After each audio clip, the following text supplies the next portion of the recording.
The cab smelled of a whole life lived, and not a good one. A cheap pine tree air freshener, dangling from the rearview mirror, fought a losing battle against the ghosts of stale tobacco, spilled coffee, and road-weary exhaustion baked into the upholstery. It wasn't working. It just created a third smell, the smell of hopeless struggle. The driver, a guy in his 30s with hollow cheeks and the kind of dark circles you get from working the night shift, drove in silence. Now and then, his eyes would flick to my reflection in the mirror, probably trying to piece together my story. An old man in ill-fitting hospital clothes they must have brought for my discharge. A cheap duffel bag at his feet and a cane in his hand. A patient from St. Jude's County Hospital. What a cruel, ironic name for a place where they patch you up, grease your creaking parts, and shove you back out into a world that's gone and done its business behind your back. 3 weeks, 21 days, 504 hours. I'd counted them by the beeping of the monitor, the changing of the IV drips, the morning rounds of indifferent doctors, and the evening rattle of the dinner cart. I stared at the acoustic tiles of the ceiling, at the cracks that looked like a river delta, and I thought about Sarah. I pictured her walking in right then, carrying a thermos of her strong black tea.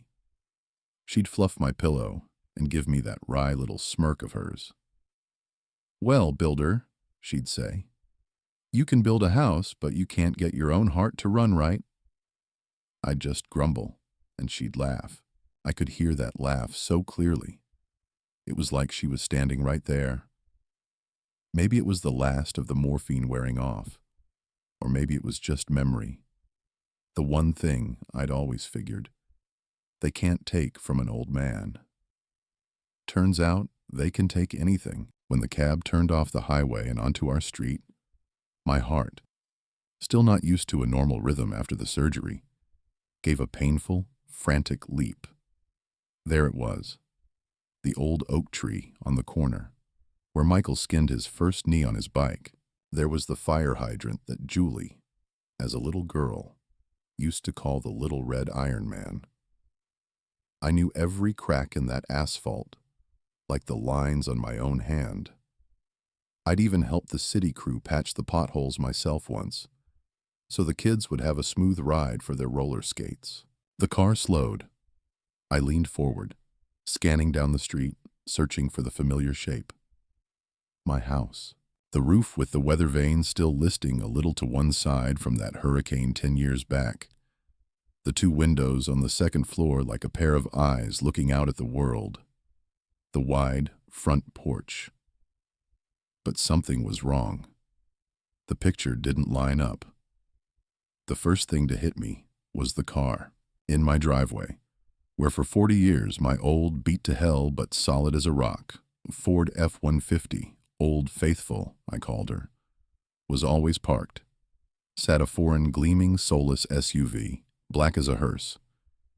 It took up the whole driveway, arrogant and out of place.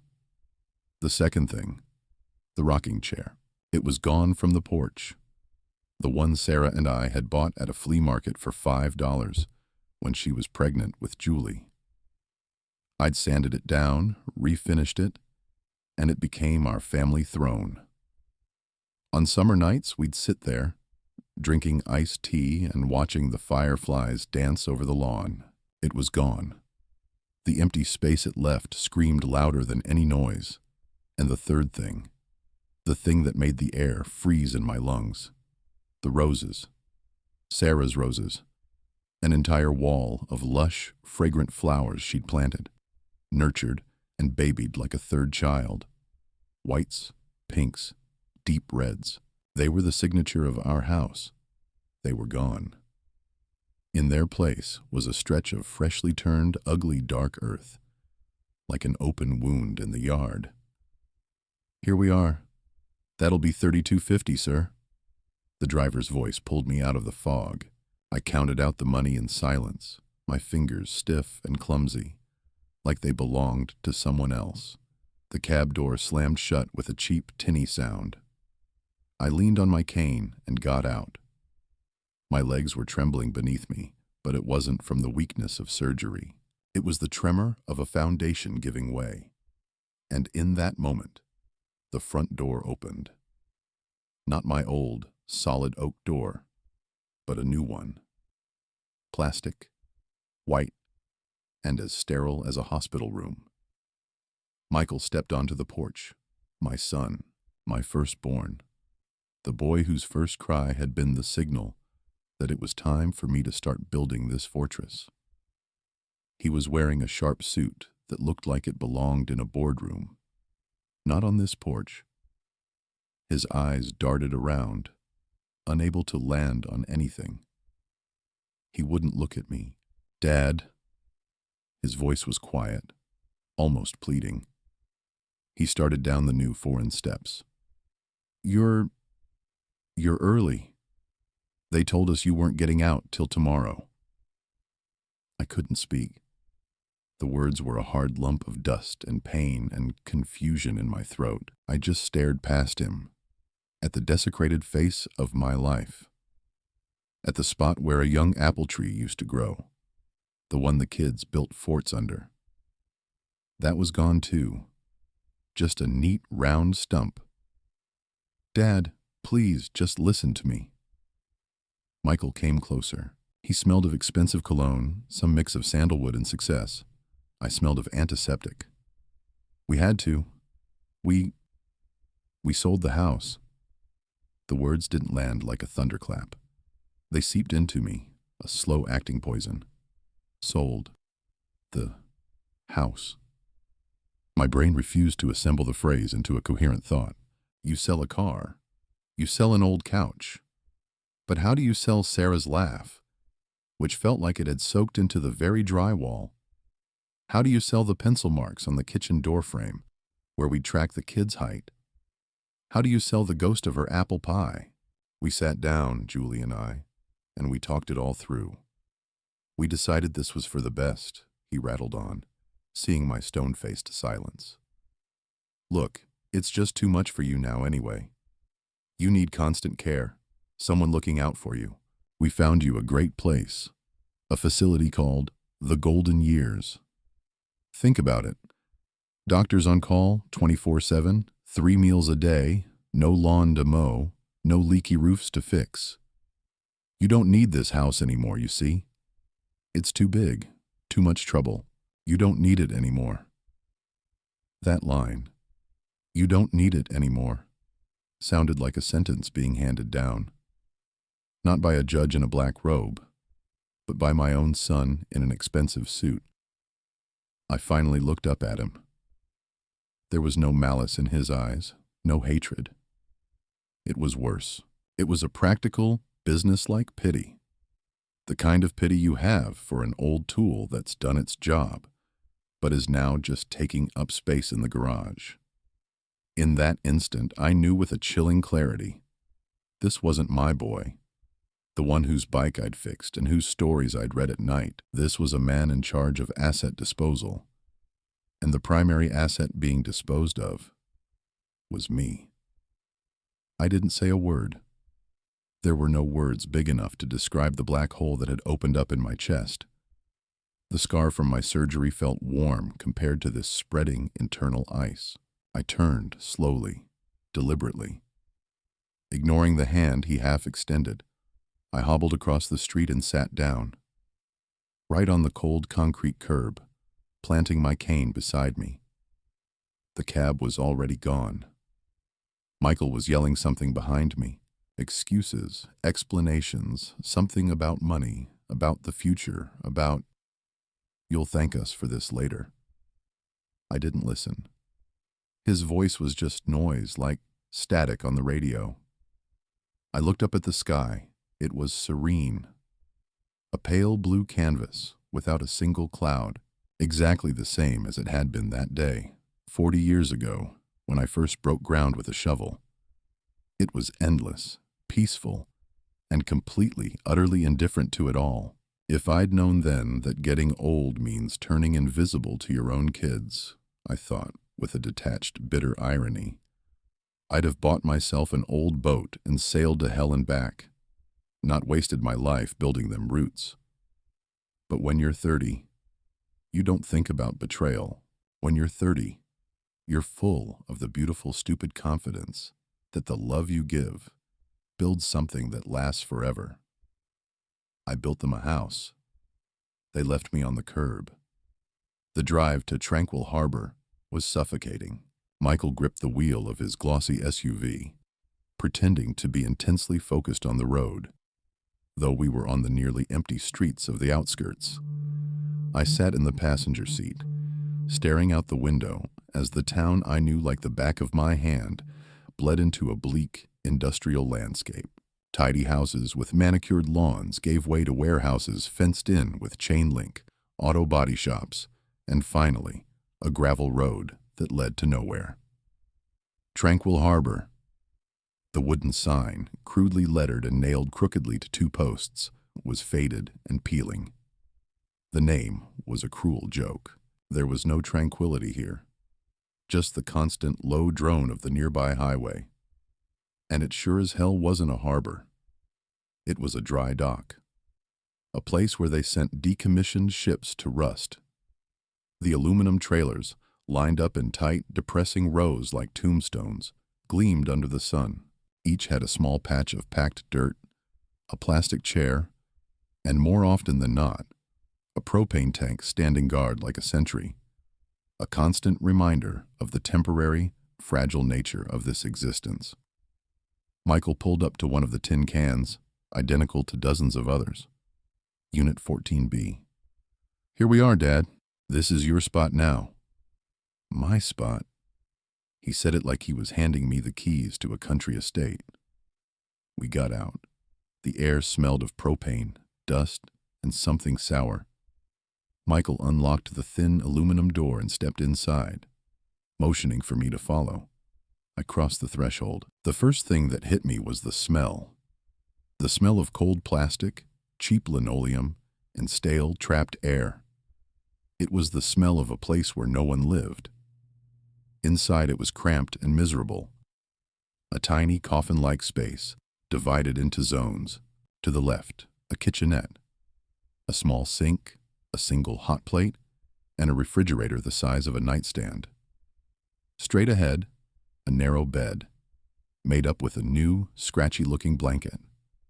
To the right, the door to a bathroom, where I was certain a man could barely turn around. Michael bustled about like a real estate agent trying to sell a hopeless property. See, Dad? It's cozy, right? Everything's compact, right at your fingertips. And the best part, no upkeep, a quick wipe down, and you're all clean. He opened and closed cabinets, showed me how the water heater worked, pointed to a stack of new towels he'd obviously just bought at Walmart. He talked fast, terrified of the pauses. In those pauses, he might hear the one thing he feared most. My question, or my silence. The money from the house, he finally got to the point. We put it in a special account.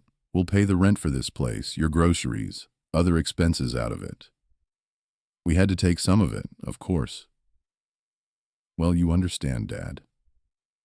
Life's expensive right now. Julie's got her mortgage, I've got my car payment, plus Danny's in private school now. I understood. I understood all too well. This wasn't about taking care of me. It was about solving their financial problems at my expense. I just nodded. One short, tired nod.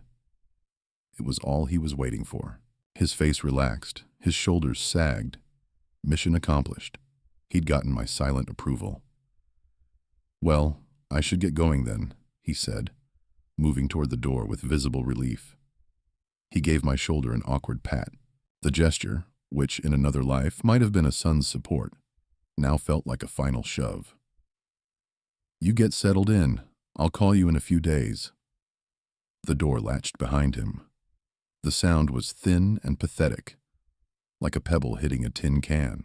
A second later, I heard the roar of a powerful engine and the crunch of gravel under tires. He was gone. I was alone, with the silence. not the blessed living silence of my house, filled with the creaks of old floorboards, the ticking of my grandfather's clock, and the rustle of leaves outside the window. This was a dead, vacuum-sealed silence, a ringing in my ears. I walked slowly to the bed and sat down. The springs groaned a pitiful, elderly complaint. I scanned my new domain. 4 walls of cold, soulless aluminum. I reached out and touched one. My fingers, which knew the warmth of wood, the roughness of brick, the solid promise of concrete, felt nothing. Just cold emptiness. I kept my mouth shut for 20 years. The thought drifted through my mind. But I guess I swallowed more than I should have. I always kept my mouth shut. I kept it shut when Sarah died, and the kids, after crying at the funeral, were on the phone a week later, discussing how to deal with Mom's things in the most practical way. I just walked out into the garden so I wouldn't have to hear it. I kept it shut when Julie, my princess, called in tears because the bank was denying her and her husband a second mortgage on their dream house. And could I maybe co-sign or help out a little financially? I kept my mouth shut, and the next day I sold Old Faithful, the truck I'd taught her to drive in. I gave her every last cent. I kept it shut when Michael, stopping by for 5 minutes, explained why he couldn't take me in, even for a little while, after the hospital. They had a young child, he could catch an infection, and besides, I'd be cramping their style. You understand, Dad? I was always the understanding father, the pillar you could lean on, who would bear any weight and ask for nothing in return. And now, the pillar had cracked, been patched up by the county, and hauled off to the scrap heap. So it wouldn't ruin the view from their nice new lives. The first few days were a gray, viscous blur. I barely got out of bed. I mechanically ate the canned soup Michael had left in the fridge. I stared out the cloudy plastic window at the other trailers and their phantom inhabitants. The neighbor across the way, an old man as gray and stooped as I was, would sometimes come out to smoke on his tinfoil porch. Our eyes would meet, and he'd give a silent nod. There was no curiosity in his gaze, no pity, just a tired, fraternal understanding. We were all members of the same club here, the written-off club. At night, I'd wake up from phantom sounds. I'd think I could hear Sarah moving around in the kitchen, the soft clink of her teacup, or the creak of the third step from the bottom of the stairs, the one I'd always meant to fix and never got around to. I'd sit bolt upright, reach out into the darkness, and my hand would hit the cold wall of the trailer, and the crushing, merciless reality would slam back down on me. One evening, as I sat like that in the dark, there was a soft knock on the door. It was the neighbor. "Mind if I come in?" he asked, holding out a plate covered with another plate. "Wife made pot roast. Made too much. Name's Bill." He came in, a former trucker, a lifetime on the road, had crisscrossed the country more times than he could count. He sat on the one chair, and we started talking. He spoke of the road, the smell of diesel at dawn, of truck stop diners that served the best coffee in the world. He told me how one Christmas he got caught in a Wyoming blizzard and spent 2 days sharing his food with a family stranded in the car next to him. Then his heart gave out, and the doctors forbade him from long-haul driving, and his son and daughter, after a family meeting, decided it would be safer and easier for him here. They sold his small ranch, the one he'd bought to retire on, bought him this trailer. Now they sent him money on a debit card once a month. "They're not bad people, Hank," he said, staring thoughtfully into his plate. "My kids, your kids. They're not villains from a movie. They're just a new breed. Practical. To them, we're an unsolved problem, a logistical issue that needs a solution, a line item in their family budget. and they just want to live a life without problems. His words were like a scalpel. They cut right through my pain and exposed the nerve. Not malice, not hatred. A monstrous, killing indifference.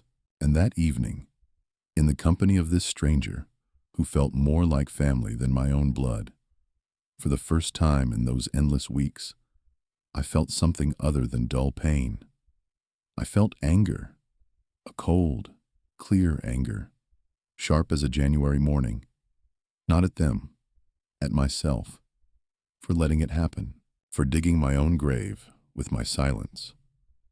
Anger, it turned out, was a fine medicine. It warmed the blood. It got the gears in my head turning. It straightened my stooped back. That night, for the first time, I slept soundly, with no nightmares and no phantom sounds. And in the morning, I woke up with a single, crystal-clear thought.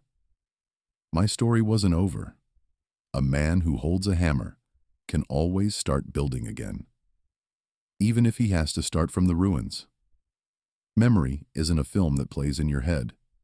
It's deeper than that, something that lives in your bones.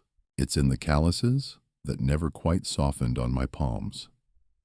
It's in the smell of pine sawdust that I think stained my lungs forever. It's in the phantom ache in my lower back that was a constant reminder of hauling bags of cement. Sitting in the suffocating tightness of the trailer, I'd close my eyes, and the cold aluminum around me would dissolve. I was standing there again, in the middle of a field of weeds and burrs, a patch of land I'd bought with every cent I'd saved over 10 years of working in Old Man Joe's garage. Sarah was pregnant with Michael then, and I knew it was time. Time to build a nest. Not a rented apartment, not half of a duplex, but a real nest, our own. I'd breathe in and smell the sharp, resinous scent of fresh pine boards, stacked neat and ready. I could see the summer sun filtering through the bare skeleton of the future house, drawing a grid of light and shadow on the dirt floor. And I could hear it.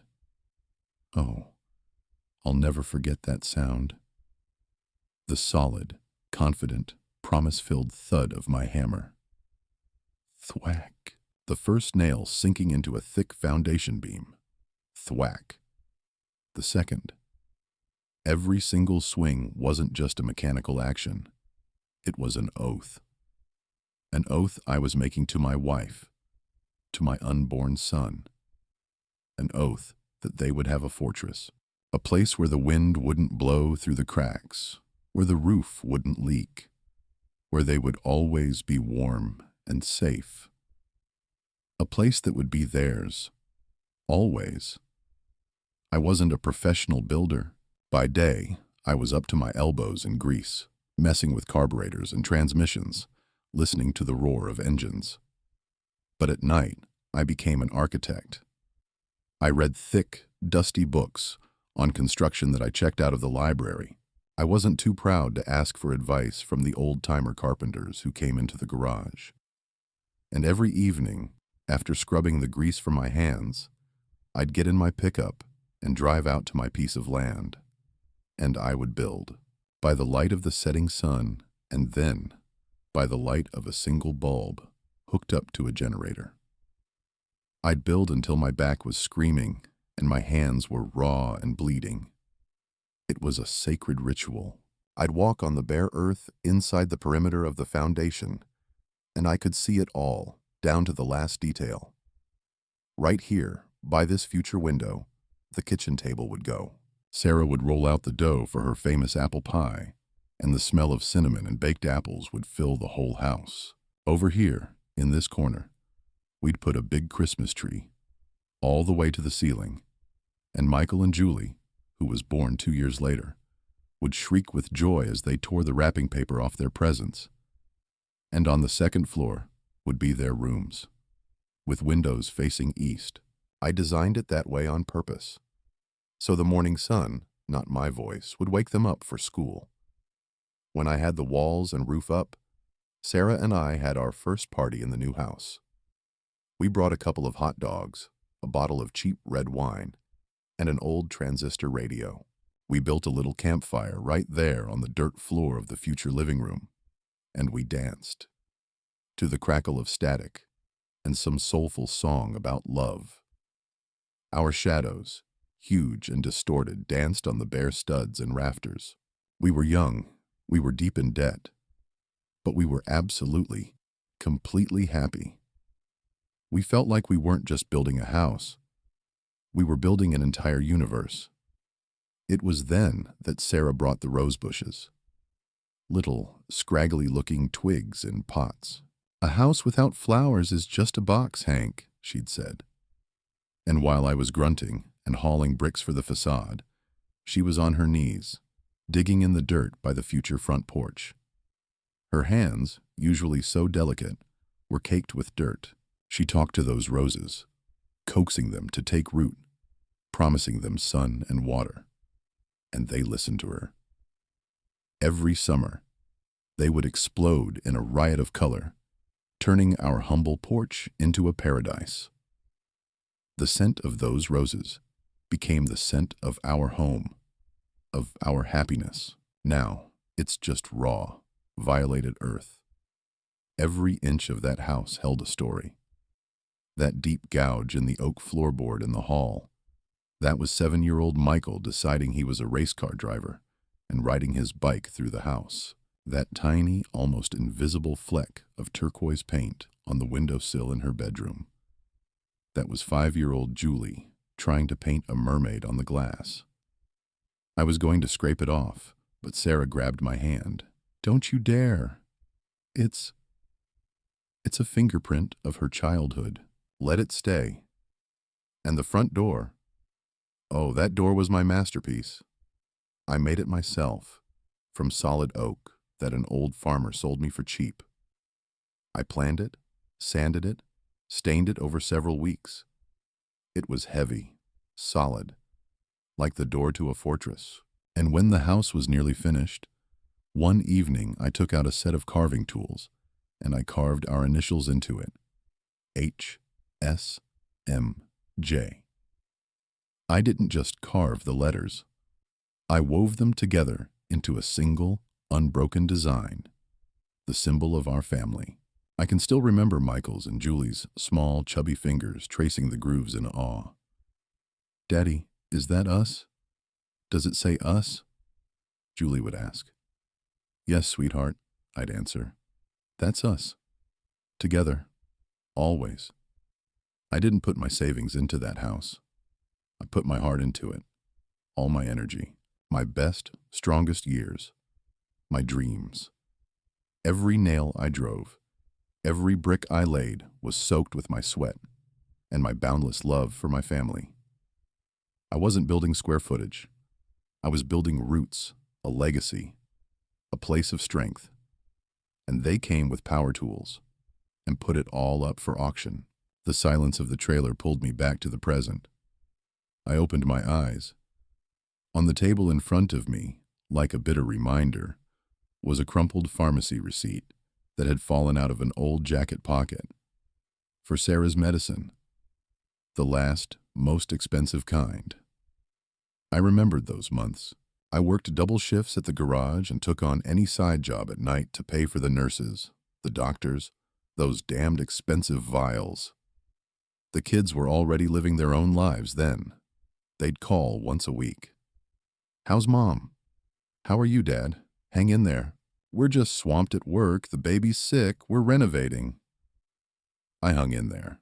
I didn't complain. I thought, that's just life. My memory served up another image. The day Julie called, crying with happiness, to say she'd been accepted to design college. Her dream. The tuition cost a fortune. That same evening, I quietly put my fishing boat up for sale. An old boat, but my beloved one. The one she and I used to catch bass in on Lake Michigan. She found out and cried then too, but for a different reason. She hugged me, swearing, "Daddy, I'll graduate, I'll become famous, and I'll pay you back for everything. I'll buy you the best boat in the world." She never paid me back. She became an interior designer. And now, I guess, she'd decided to apply her talents to redecorating my life. I remembered all this not with self-pity. No, the feeling was different. It was cold and clear, like an investigator laying out the evidence. I was doing the math, and the numbers didn't add up. In the debit column were my youth, my health, my time, my house, my love. In the credit column was a black hole. They didn't just sell a piece of property. They put my soul up for sale. They devalued every swing of my hammer, every sleepless night, every drop of my sweat. They looked at my life's work, slapped a price tag on it, and then offered a discount for a quick sale, and swept up the debris. Time in the trailer park moved by its own rules. It didn't fly or crawl. It seeped like water through sand. The days were as identical as twins. I learned to recognize my neighbors by the sound of their coughing through the thin walls. I knew the old man in Unit 7 got up at 5 a.m., and the woman in number 12 watched soap operas in the evening, lulling her loneliness to sleep. I started taking a folding chair outside, sitting and just watching. I was almost getting used to the role. The old man in a tin can, quietly living out his days. The pain had dulled into a chronic, nagging splinter somewhere under my ribs. I had almost made my peace with it. Almost. And that's when they delivered the second blow. The one that wasn't just a blow, but a kill shot. Julie's birthday was coming up. I remembered the date better than the day I was discharged from the hospital. All week, I debated what to do. Part of me screamed, "Forget it! Write her off! They don't deserve it!" But another part, the old, fatherly part, the one that apparently couldn't be surgically removed, whispered that she was still my daughter, my little girl. I caved. I shuffled to the local supermarket, spent a long time staring at the rows of cheesy greeting cards with glittery flowers and kittens, and finally bought the simplest one I could find, one with a watercolor landscape. With clumsy fingers unaccustomed to a pen, I wrote a few words. "Happy birthday, sweetheart. Hope you're well. Love, Dad." I didn't know the address of her new dream house that my money had paid for, of course. So I decided to call. I hadn't called them once since that day on the curb. My heart pounded like a trapped bird as I pushed the buttons on my old flip phone. Ringing. Long, indifferent rings. She didn't pick up. Her voicemail clicked on. Her cheerful, professionally recorded voice. I mumbled something incoherent about birthday wishes and quickly hung up. My hands were shaking. That evening, Bill came by as usual. He was my only window to the world. He, unlike me, had mastered all these newfangled gadgets, the internet, a tablet. "Hey, Hank, speaking of, I decided to look up your girl on that Facebook thing. Wish her a happy birthday, virtually. Looks like she's having the party of the year." He handed me his tablet. I took it reluctantly. Glowing on the cold screen was a bright, glossy, professionally taken photograph. My Julie. Radiant. Happy. In an expensive evening gown. She was standing with her arm around her husband in front of a huge, floodlit backyard with a swimming pool.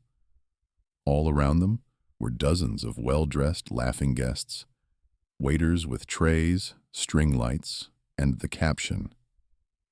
The caption was sharper than any knife. "Best birthday ever in our new home. Thank you to everyone who was here to share this incredible moment. So excited to finally start our new chapter. A chapter free from old anchors and toxic obligations. Freedom. New life. Family. As a choice. Moving forward. Free from old anchors." That was me. I was the old, rusty anchor, dragging their beautiful ship down. I stared at that photo, at her beaming face, at the champagne flute in her hand, and I could physically feel something tear inside me. I hadn't just been forgotten. I hadn't just been ignored. I had been publicly annulled, written off the books, with the label toxic asset attached. But that wasn't the bottom. The bottom was further down.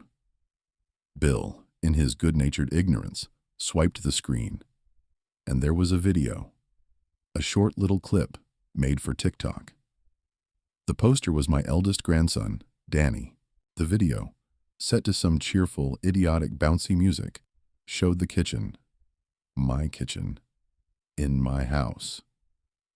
The new owners, a young couple, were waving happily at the camera, and overlaid on the video, in big dancing letters, were the words, "New owners doing a huge remodel on my grandpa's house. Finally throwing out all that old junk. Thank God." The next shot showed a pile of junk by the side of the house. My old but perfectly good tools in their wooden box. Sarah's rocking chair, with one of the rockers splintered. My stacks of books on mechanics. And then, the camera zoomed in on a worker who was heaving something dark and wooden into a dumpster with all his might. It was the panel. The oak panel with our initials. My door. My oath. Click. I heard the sound as clearly as if it had happened right behind me. A dry, quiet final click. The sound of steel fatiguing and finally snapping. The last fuse had just blown. The one that was wired to patience, to understanding, to a father's love. I silently handed the tablet back to Bill, trying to keep my hands steady. "Thanks, Bill. I'm feeling a little tired tonight. Think I'll go lie down." "You okay, Hank? You look green around the gills," he said, concerned. I didn't answer. I went into my trailer, closed the door firmly, and sank onto the squeaky bed. I felt nothing. No pain, no outrage, no anger. Just cold, an arctic cold that flash froze everything inside me. I stared at a single spot on the wall, and in that ringing emptiness, a thought formed. Simple, sharp, and as perfect in its structure as an ice crystal. They hadn't humiliated me. It was impossible to humiliate me anymore. They had desecrated Sarah's memory. They hadn't thrown a piece of old wood in the trash. They had thrown our vows, our hopes, our embraces in there with it. They weren't laughing at my old tools. They were laughing at my life's work, that's it. The silence was over. I wouldn't scream, I wouldn't curse, I wouldn't break things. I wouldn't sink to their level. I would do this differently. My way. A man's way. Firmly, methodically, and unavoidably. Like tightening a bolt with a torque wrench. No excess emotion, just to the precise point of tension. Enough. The next morning, the trailer park woke up looking the same as it had the day before. But I woke up a different man. The fog that had clouded my mind for 3 weeks was gone, replaced by a cold, crystalline clarity. The ache in my chest was still there, but it wasn't just pain anymore. It was fuel. High-octane fuel for a long, methodical job. I got up earlier than usual. I made the strongest coffee my pathetic little hot plate could manage and drank it black. Then I took the only notepad I owned and a pen. On the first page, I wrote a title, Operation Reclaim. This was my war, a quiet war, fought without shouting or gunfire. A war fought in archives, in offices, and in courtrooms. Step 1 of my plan, intel. I needed facts, documents, irrefutable proof, paper that speaks louder than any words. That day, I went into town. Not in a cab. I took the squeaking public bus that smelled of damp wool and old folks. My first target was the public library. I hadn't set foot in there since I'd helped Julie with a history report. The smell of old books, paper dust, and silence was like a balm. I sat down at one of the public computers. My fingers, accustomed to wrenches, were clumsy on the keyboard. I typed in my search terms: sale of property without power of attorney, nullifying a real estate transaction, real estate fraud by family members, property rights during and after hospitalization. Hundreds of links. I read everything: legal forums, articles from the state code, stories from old men just like me who had been cheated. I sat there for 6 straight hours until my back and legs ached. I copied every important detail into my notepad. By evening, I didn't just have a plan. I had a step-by-step manual. Step 2. Hard evidence. The next day, I went to the bank. The same young teller in glasses, who had looked at me with polite condescension a week earlier, now saw a different man. I wasn't asking, I was demanding, firmly, clearly, stating the exact dates and types of documents I needed. I wanted full statements for all my accounts for the past 5 years. An hour later, a thick stack of papers landed on the counter in front of me. I sat on a sofa in the corner and began to read. It was depressing reading. In black and white, I could see the streams of money, thousands and tens of thousands of dollars, flowing from my savings account to the accounts of Michael and Julie. Help with a down payment. Wedding gift for my grandson's medical bills. Just because. And there was the last, largest transfer. The one from the sale of my pickup. And the date. The day before Julie bought herself a new car. Next, I went to the county records office. I spent another half day in a dusty basement, among shelves of thousands of folders. But I found what I was looking for. I walked out with a certified, sealed copy of the deed to the property at 17 Maple Street. In the owner field, there was one name: Henry Henderson. In the liens and encumbrances field, blank. I had never, ever given anyone power of attorney. My memory, unlike my heart, was working perfectly. Step 3, the most important, the weapon. I needed a lawyer, not some shark from a downtown skyscraper I could never afford. I needed a bulldog, a hungry, angry, principled bulldog. Someone who would take this case not just for the money, but for the principle of the thing. I visited a few small offices on the outskirts of town. They listened to me, nodded sympathetically, and then quoted me figures that made my head spin. One older lawyer told me bluntly, "Mr. Henderson, suing your own children is the dirtiest business there is. You lose even if you win." I had almost given up. That evening, sitting in the trailer and shuffling through my useless papers, I came across a scrap of a free local newspaper they used to wrap fish at the supermarket. And on the last page, among the classifieds and ads for bug spray, I saw it. A tiny 3-line ad. David Fletcher, attorney at law, specializing in property disputes and elder rights advocacy. First consultation free. His office was in a rundown 2-story building above a Chinese laundromat. The narrow hallway smelled of dampness and laundry soap.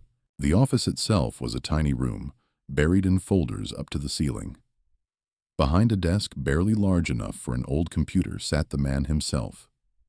David Fletcher turned out to be a surprisingly young guy, 30 at the most, skinny, with glasses that were always sliding down his nose, a shock of unruly hair, and the fiery eyes of a zealot. He offered me a chair and a cup of terrible instant coffee, and he started to listen. He didn't interrupt, he just listened, and as I told my story, his gaze grew harder and more focused. I spoke calmly, without emotion, like I was giving a deposition, stating only the facts. I told him everything: the house, the hospital, the curb, the trailer, the Facebook post, the TikTok video. When I was finished, I silently laid the folder of documents, which I privately called Case File Number 1, on the desk between us. He spent a long time, maybe 10 minutes, silently studying the papers, rereading, comparing, making notes in his own legal pad.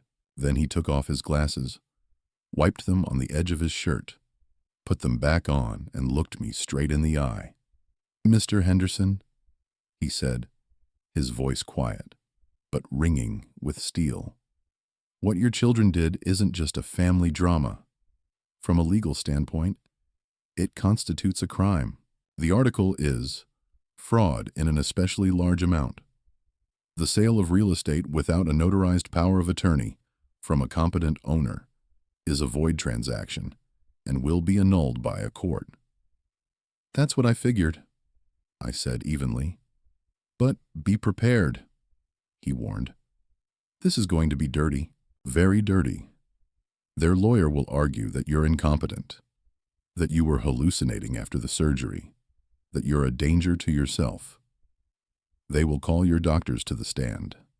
They will try to paint you as a senile old man whom his loving children were trying to save. Are you ready to go through that? Through that public humiliation?" I looked down at my hands resting on the table. Hands with thick veins and ingrained dirt under the nails that would never wash out. The hands that had built that damned house. "Young man," I said, just as quietly, "I survived the jungles of Vietnam. I survived watching my wife die of cancer.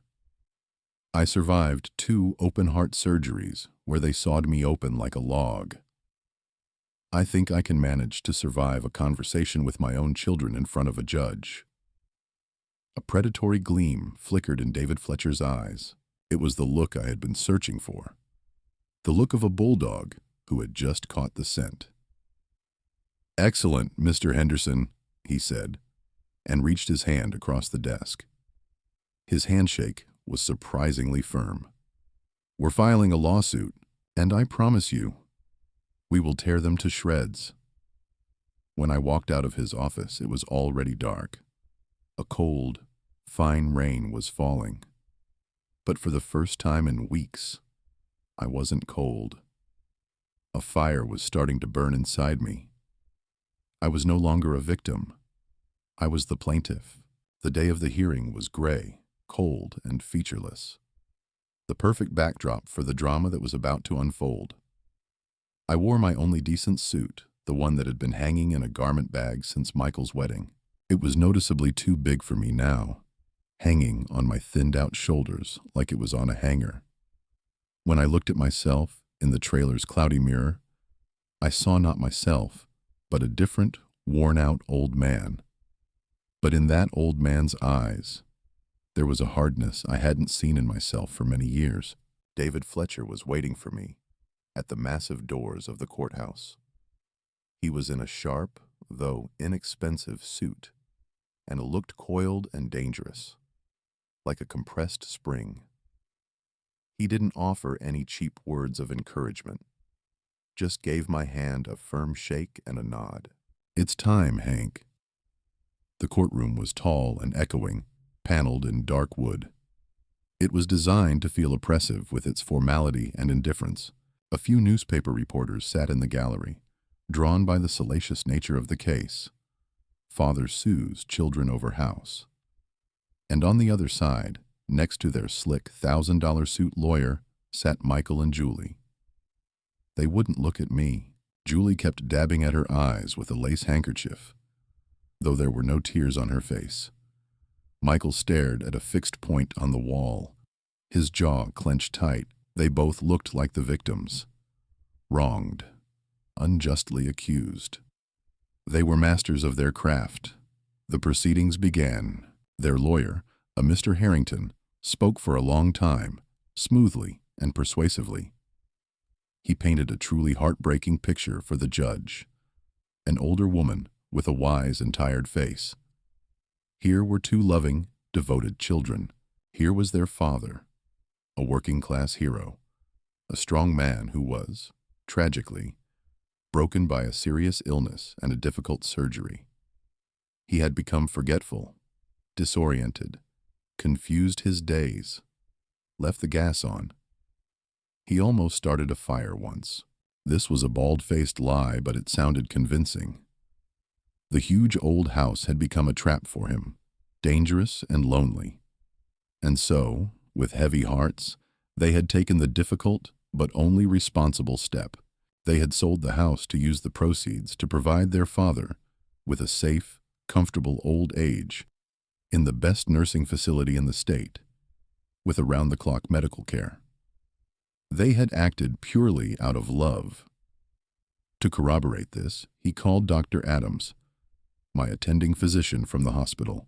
The doctor, stumbling over his words and avoiding my gaze, confirmed that during the post-operative period, I had exhibited some disorientation and confusion, which was normal for a patient of my age after such anesthesia. I sat there and listened to this theater of the absurd. I listened as my life, my labor, my love, poured into every brick was called old junk and a dangerous trap. I listened as I, a man who had never once in his life missed a bill payment, was painted as a senile old fool. And I stayed silent. I waited. When it was David's turn, the atmosphere in the room shifted.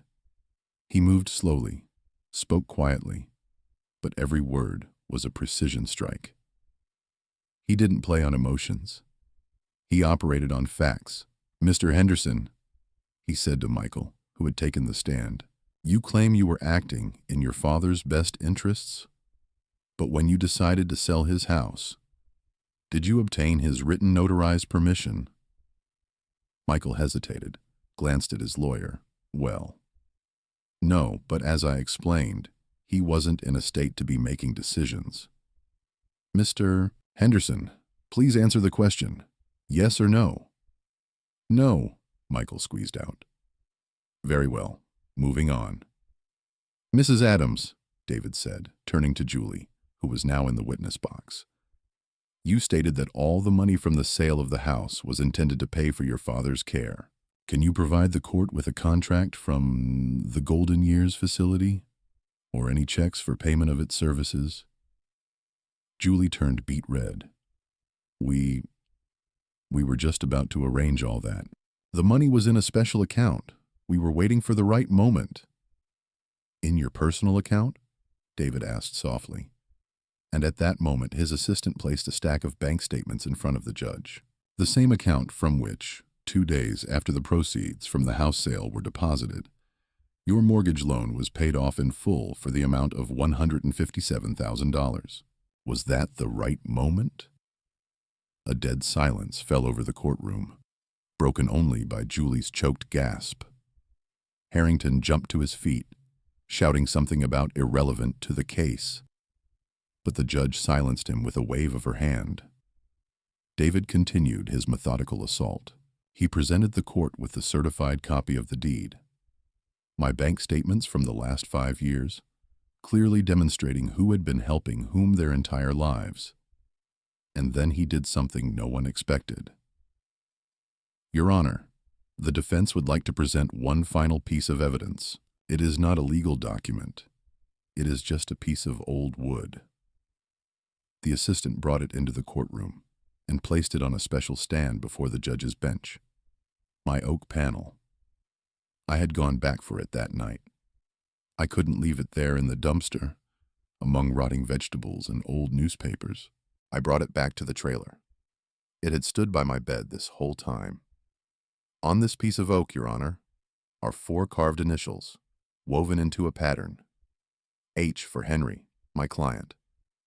S for Sarah, his late wife. M for Michael, his son. J for Julie, his daughter. My client carved this pattern with his own hands almost 40 years ago, when he finished building a home for his family. His children, who sit before you today talking about their love, called this symbol of their family old junk and threw it in a dumpster, filming a cheerful video about it for social media. I just want to ask the court one question. Is this what love looks like? I looked up at my children. Michael had his face in his hands. Julie was crying silently, but I saw no remorse in her tears. I saw fear and anger, anger at being caught, like misbehaving children. "Mr. Henderson, would you like to say anything?" the judge asked me. I stood up. My legs were trembling slightly, but my voice was steady. I didn't look at my children.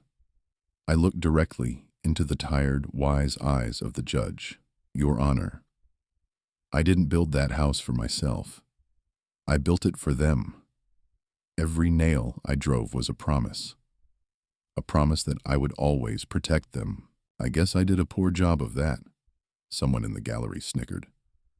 "I am not asking for their love. I am not asking for their gratitude. I am asking the court to give me back not walls and a roof. I am asking to be given back the right to my own past, respect for my life, and for the memory of my wife, whose laughter still echoes in those walls. They tried to erase my history, but my history is the only thing I truly have left, and I will fight for it to the end. Thank you." I sat down. It was so quiet in the courtroom, I could hear the hum of the air conditioning. The judge looked at the panel with the initials for a long time. Then she looked at me, then at my children. "The court will recess to consider its decision. We will reconvene in 1 hour." It was the longest hour of my life, but when the judge returned, put on her glasses, and began to read the verdict in a dry, monotonous voice, I already knew what it would be. "The contract for the sale of the property at 17 Maple Street is hereby declared null and void, having been executed under fraudulent circumstances. All rights of ownership are fully restored to Mr. Henry Henderson." I had won, but all I felt was a bitter, hollow emptiness. It was a victory that brought no joy.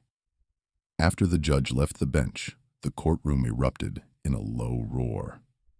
Reporters scrambled for the doors to be the first to break the news. David gave my hand a firm, triumphant shake.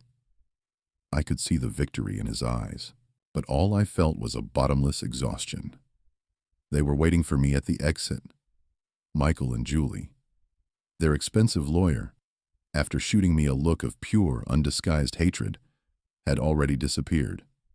But they remained. They looked lost, pathetic. "Dad," Julie began, taking a step toward me. "Dad, we're sorry. We were wrong. We understand now." "We didn't want it to turn out like this," Michael chimed in. "It all just got out of hand. Let's go home. Everything will be like it was before." Like it was before. I looked at them, at their faces where the masks changed so easily, and I felt nothing. No anger, no pity, just a void. The word sorry, from their mouths, had become just a collection of sounds. It had lost all weight, all meaning. I said nothing. I just walked around them and headed for the exit, leaning on my cane. Their words flew at my back, but I couldn't hear them anymore. David drove me back to the trailer park. We were silent the whole way. At the door of my aluminum sarcophagus, I handed him an envelope with all the cash I had left. It wasn't much.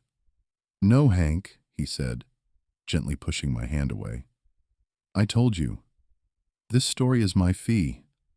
The story of a man whose dignity wasn't for sale. If you need anything at all, you call me." He drove off, and I was left alone with my victory. A couple of days later, the keys were delivered to me. Not new ones, but my old, familiar keys. The young couple my children had sold the house to had moved out without a fuss. Their lawyers had apparently advised them not to get any more involved. That same day, I drove to Maple Street. I parked my old pickup, one I'd bought a couple of weeks ago with my last savings, across the street, and I just sat there in the cab for a long time, just looking at the house. It was mine again, but it felt like a stranger's. I got out and slowly crossed the road. I walked up to the porch. The bare, sad patch of earth where Sarah's roses had been was still there. The new white door looked cheap and out of place. I reached out and touched its cold plastic. Then I ran my fingers over the brickwork of the wall, where I knew the placement of every single brick by heart. The key was in my pocket. I could put it in the lock, turn it, walk inside. I could go up to my bedroom, lie down in my own bed, make coffee in my own kitchen. But I knew I couldn't. This house was no longer a fortress. It was a crime scene, a place of betrayal. Every corner would now remind me not of a happy past, but of how that past was trampled. To go back inside would be to voluntarily move into a mausoleum of my own memories. I had won the war for the territory, but I had no desire to live on the scorched earth. I got back in my truck and drove away. The next day, I called David. David, it's Hank. Listen, you told me about some volunteer group. Kids who help old folks. Are they still around? He told me about the Helper Angels, a group of students from the local community college who spent their free time helping lonely seniors for free, fixing a roof for one, bringing groceries to another, or just sitting and talking with someone who needed company. They didn't have their own space. They operated out of a tiny closet in the basement of a community church. I met with them. They were just kids, 20-somethings, full of idealism and energy. Their leader, a young woman named Emma, told me with shining eyes how last week they'd repaired a porch for a war veteran, and this week they were collecting warm clothes for the homeless. They weren't doing it for money or for glory. They were doing it because they believed it was the right thing to do. I looked at their bright, open faces, and I saw an echo of the young Hank who had built a house for his family with that same enthusiasm 40 years ago. Only their scale was bigger. They weren't building for themselves. They were building for others. A week later, all the donation papers were ready. I wasn't selling the house.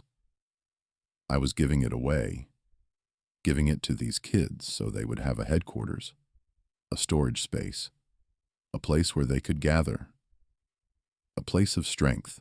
The day I drove to the house for the last time to officially hand over the keys, I brought two things with me: my oak panel and a small brass plaque I'd had made at an engraving shop. As the surprised kids watched, I got out my old power drill. I carefully mounted my panel with the initials on the wall in the entryway. "This is the foundation," I told them, "so you remember where it all starts." Then I went out onto the porch and screwed the small brass plaque to the new front door. Emma came over and read aloud what was engraved on it. "The one who took this house lost his roots. The one who gave it away built something more." I handed her the ring of keys. She stared at me with wide eyes, unable to say a word. "But, Mr. Henderson, this is your home. Where will you go now?" I took one last look at the house that had found a new, proper life. I looked at these kids, full of hope. And then I turned and walked toward my pickup. "I've got an old buddy up in Oregon," I said, already opening the driver's side door. "He's got an old sailboat that's been rotting in his boatyard for 10 years. I promised him I'd help him get her back on the water. I always wanted to learn how to sail. It's about time I started." I got behind the wheel, turned the key. I didn't look in the rearview mirror. In front of me was the windshield, and beyond it, the road stretching out to the horizon. I didn't know exactly what was waiting for me, but I knew one thing for sure. I hadn't gotten my house back. I had gotten back something far more important.